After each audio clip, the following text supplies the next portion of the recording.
Bismillahirrahmanirrahim. Assalamualaikum warahmatullahi wabarakatuh.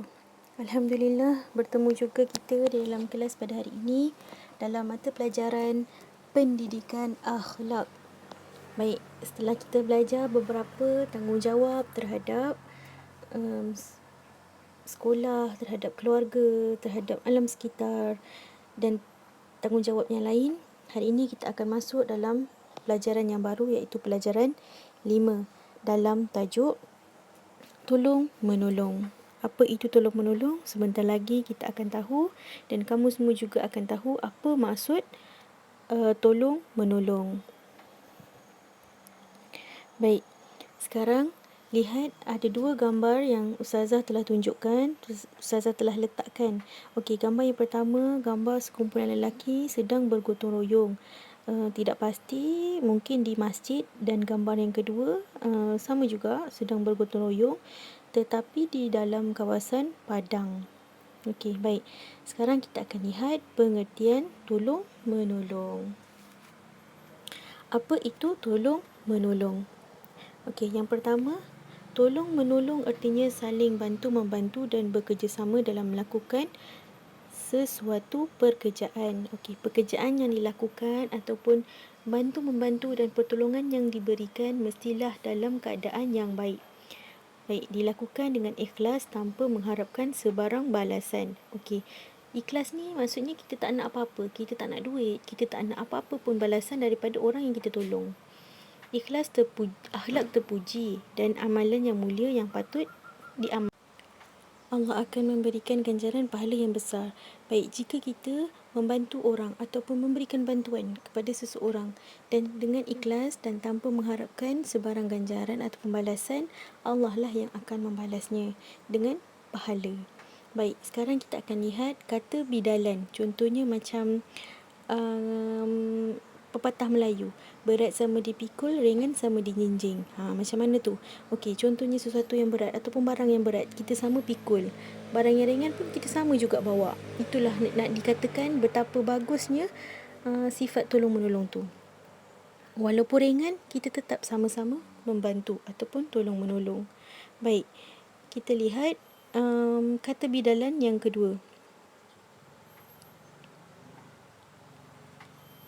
Bukit sama didaki, lurah sama dituruni. Nak dimaksudkan, nak dikatakan kat sini, sifat tolong menolong dengan bidalan kata ni sangatlah rapat. Maksudnya bukit sama didaki. Okey, susah macam mana pun kita daki bukit tu, kita sama-sama. Dan lurah dituruni. Macam mana senangnya kita nak turun bukit pun sama, kita sama-sama mengharunginya. Baik, Islam menggalakkan tolong menolong. Okey, bagaimana caranya Islam menggalakkan tolong menolong? Baik, yang pertama, Islam menggalakkan umatnya tolong menolong di antara satu sama lain bagi melakukan kebaikan dan kebajikan. Jika ada sifat tolong menolong ataupun saling membantu, akan adalah kebaikan dan kebajikan di situ.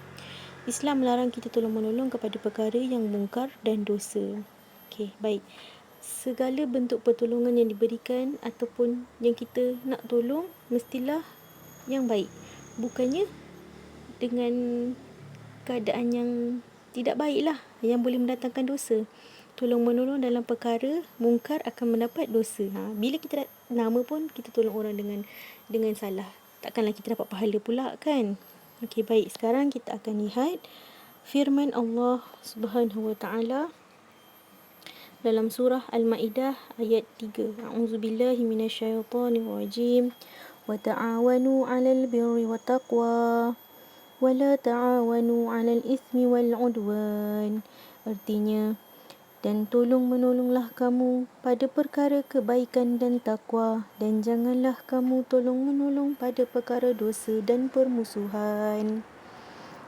Allah sendiri dah berfirman, Allah sendiri dah berkata bahawa tolong menolong mestilah dalam perkara yang kebaikan ataupun perkara yang menggalakkan takwa.